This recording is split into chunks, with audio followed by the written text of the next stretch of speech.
Hello students, हमने last lecture में देखा था कि ड्यूट्रॉन की हमने 4 स्टेट्स फाइंड आउट की थी। J इज इक्वल टू 1 के लिए जो हमारी आई थी 3s1, 1p1, 3p1, 3d1। अब हमें पता है कि वही स्टेट्स कंबाइन हो सकती हैं जिनकी पैरिटी क्या होनी चाहिए, सेम होनी चाहिए। अब हमारे पास स्टेट्स क्या क्या थी, 3s1, 1p1, 3p1 और थी 3d1। अब देखो एस स्टेट के लिए पैरिटी क्या आती है अपनी, 0। पी स्टेट के लिए ओट, यानी एस स्टेट के लिए हमारी आती है इवन, पी के लिए आती है ओट, 3p1 के लिए क्या आती है ओड, और डी के लिए क्या आती है इवन। पैरिटी को हम फाइंड आउट करते हैं -1 टू द पावर एल। अब एस के लिए एल 0 होता है तो पैरिटी इवन आएगी, पी के लिए क्या होता है एल 1 होता है तो पैरिटी ओड आएगी, और डी के लिए एल इज इक्वल टू 2 होता है तो पैरिटी क्या आ जाएगी अपनी इवन आएगी। अब वही स्टेट कंबाइन करेंगे जिनमें पैरिटी सेम हो, तो कौन कौन से स्टेट कंबाइन करेंगे आपस में। 3s1 स्टेट किसके साथ कंबाइन करेगी, 3d1 के साथ। 1p1 स्टेट किसके साथ कंबाइन करेगी, 3p1 के साथ। So ground state of deuteron can be a mixture of 3s1 state with 3d1 state or 1p1 state with 3p1 state। अब एंगुलर मोमेंटम लिखें हम इसके लिए, यानी एंगुलर मोमेंटम वेव फंक्शन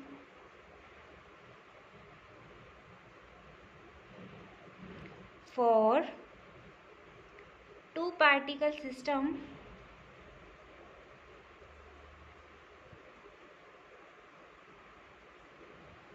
इसे हम शो करते हैं y से एल एस जे एम, यानी टू पार्टिकल सिस्टम के लिए एंगुलर मोमेंटम लिखते हैं Y L S J M.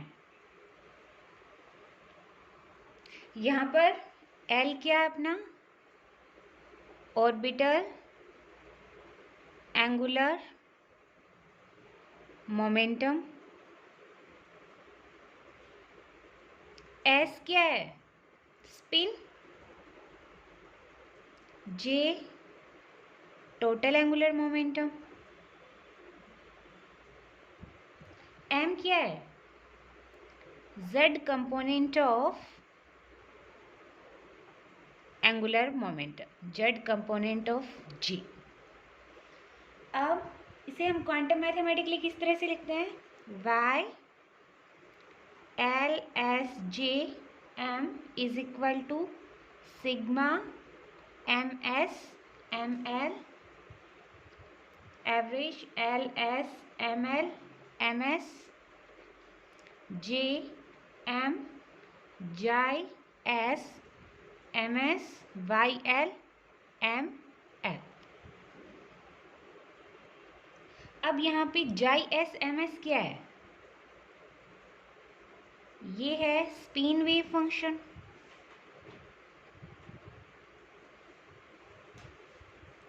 और वाई एल एम एल क्या है, वाई एल एम एल है हमारा स्पेरिकल हार्मोनिक वेव फंक्शन, और ये वैल्यू हमारी क्या है सी जे coefficient.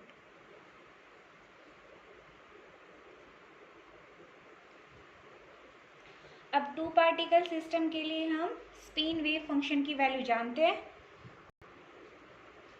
For two particle system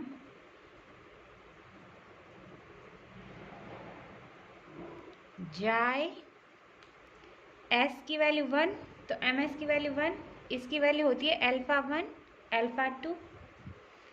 जाई जब s क्या हो अपना 1 हो, ms क्या हो 0, उस कंडीशन में वैल्यू होती है 1/√2 alpha 1 beta 2 plus beta 1 alpha 2।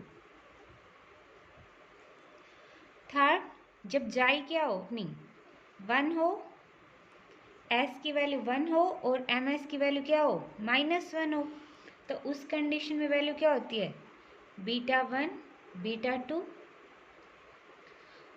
और अगर हम सिंगलेट स्पिन स्टेट लें, सिंगलेट स्पिन स्टेट से मतलब क्या होता है जब अपनी s की वैल्यू क्या हो 0, काई 0 0, इसकी वैल्यू आ गई 1/√2 alpha 1 beta 2 minus alpha 2 beta 1।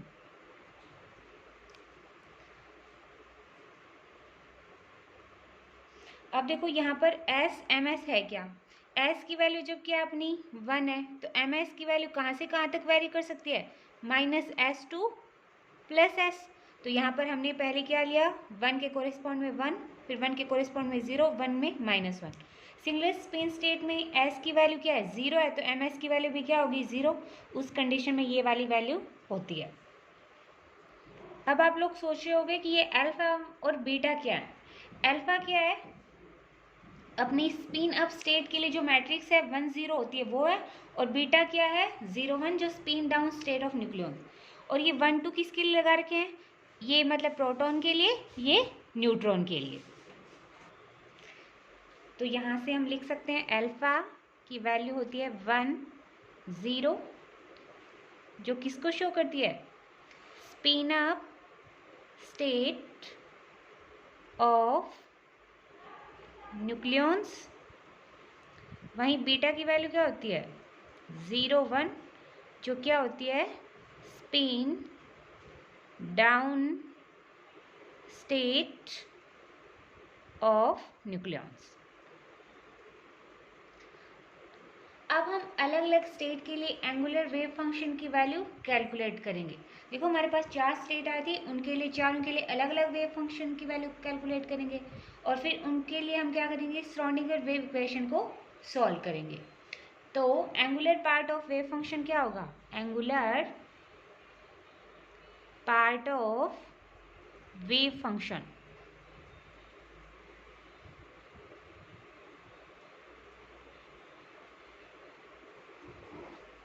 जो पीछे हमने लिखा था y l s j, ये m था अपना, l s m l m s j m, ये स्मॉल से शो करना है,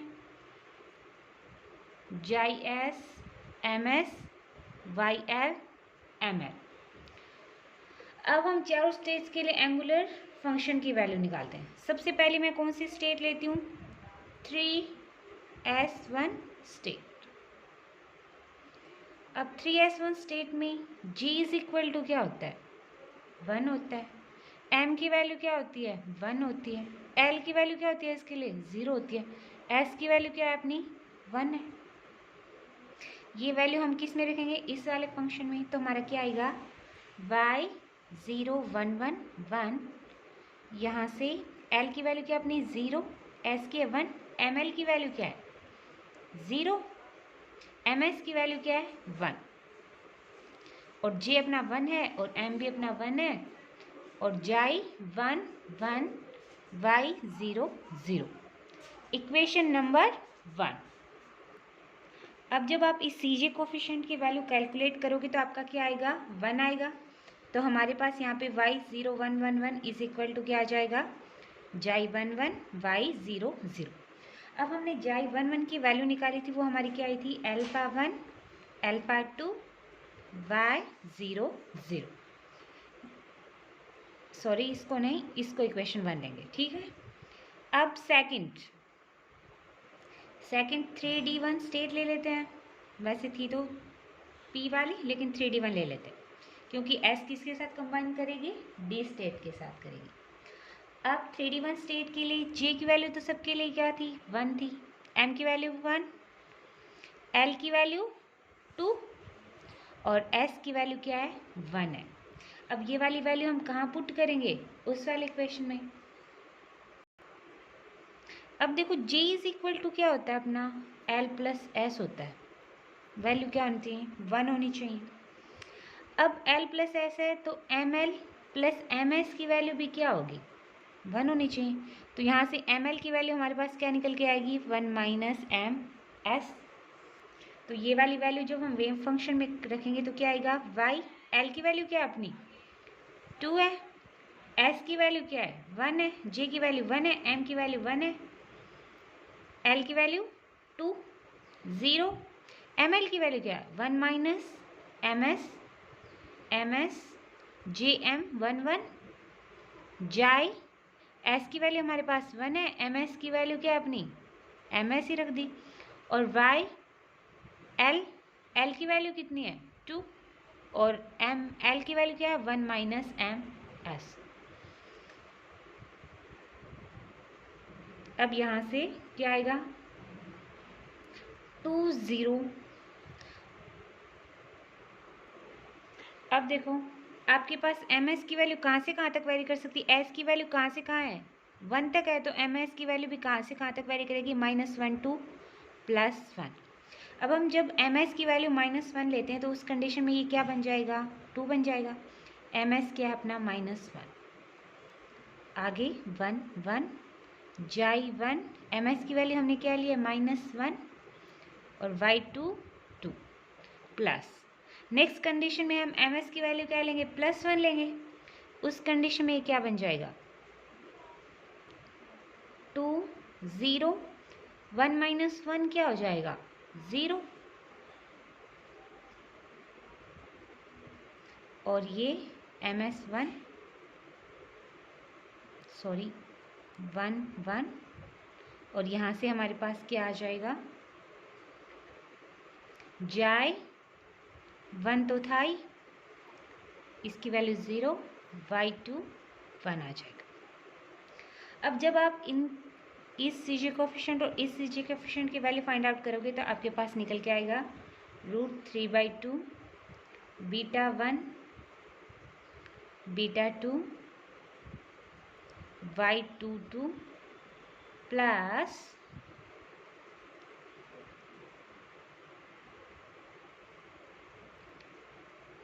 माइनस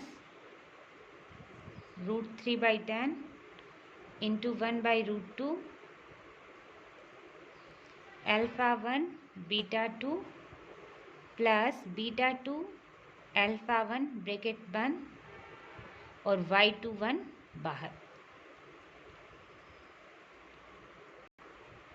अब देखो ये तो हमने कौन कौन सी स्टेट के लिए MS की वैल्यू -1 ले ली, 0 ले ली, एक और लेनी है हमें, कौन सी लेनी है, +1 वाली। जब आप MS की वैल्यू +1 रखोगे तो उस कंडीशन में क्या आएगा, 2 0 +1 रखा तो ये वाली वैल्यू क्या बन जाएगी आपकी, 0 बन जाएगी।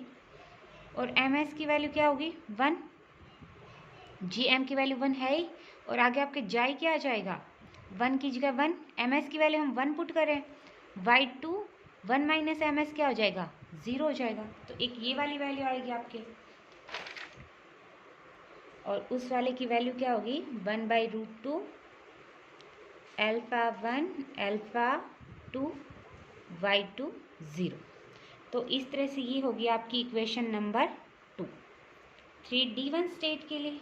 देखो सबसे पहले आपको हमें पता है, इस वाले को फिर से देख लो, S की वैल्यू 1 है तो MS की वैल्यू -1 to +1 वेरी करेगी।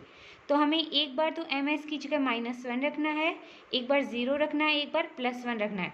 तो हमारे पास 3 कंपोनेंट बनेंगे और तीनों को हमने सोल्व किया तो हमारा ये रिजल्ट आ जाता है। अब थर्ड हमारी कौन सी स्टेट है, 1P1 स्टेट। 1P1 स्टेट के लिए J इज इक्वल टू क्या होता है, 1 होता है, M की वैल्यू 1, L की वैल्यू क्या होती है, 1, S की वैल्यू 0। तो यहाँ से वेव फंक्शन क्या हो जाएगा, 1 0 1 1 1 0 1 0 जी एम की वैल्यू 1 1 है ही, और यहाँ से काई एस की वैल्यू 0, तो एम एस की वैल्यू भी 0 और वाई 1 1। इक्वेशन 3। और जब आपकी ये वाली वैल्यू पुट करोगे जाए 0 0 की, उस कंडीशन में ये वैल्यू और सी जे कोफिशिएंट की वैल्यू निकालोगे तो ये हो जाएगा आपका alpha 1 beta 2 minus alpha 2 beta 1। ये जाई 1 0 की वैल्यू थी, और साथ में हमारा क्या आ जाएगा y 1 1। ये पहला क्या है, 1 किसको शो कर रहा है, स्पिन अप, अल्फा शो कर रहा है स्पिन अप को, और 1 शो कर रहा है हमारा फर्स्ट न्यूक्लियन, और 2 शो कर रहा है हमारा सेकंड न्यूक्लियन। तो 3 स्टेट निकाली, 4th स्टेट और निकाल लेते हैं। वो क्या थी अपनी 3p1 स्टेट, 3p1 स्टेट है, 3p1 स्टेट जी अपना 1 है ही, m 1 है। l की वैल्यू p के लिए क्या होती है, 1 होती है। 2s + 1 से s की वैल्यू निकालोगे तो क्या आ जाएगी आपकी 1 आ जाएगी। अब इसके लिए भी स्टेट ले लेते हैं, l s g 1 1 1 1। यहाँ से 1 1, ls की वैल्यू हमारे पास 1 1 थी, वो लिख ली। वही सेम कंडीशन इसी में भी मिलेगी, ml + ms की वैल्यू क्या होगी 1 होगी। फिर से हम ml = क्या पुट करेंगे 1 - ms, तो 1 - ms और जाए 1 ms और y 1 1 - ms। इसे आप टोटल सोल्व करोगे उस वक्त आपकी वैल्यू आ गई 1/√2 × 1/√2 alpha 1 beta 2 plus alpha 2 beta 1 y 1 1। ms क्या रखा हमने 0 रखा।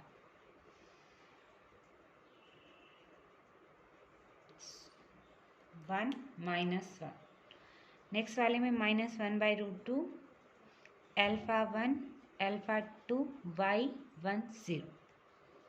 ये आ गई आपकी इक्वेशन 4।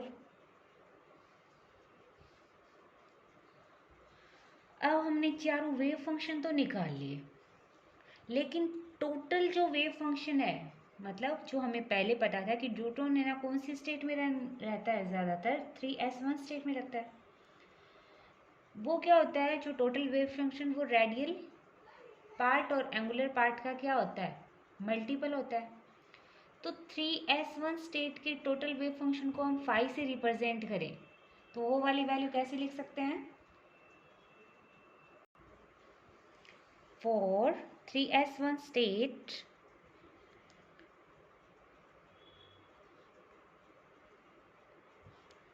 total wave function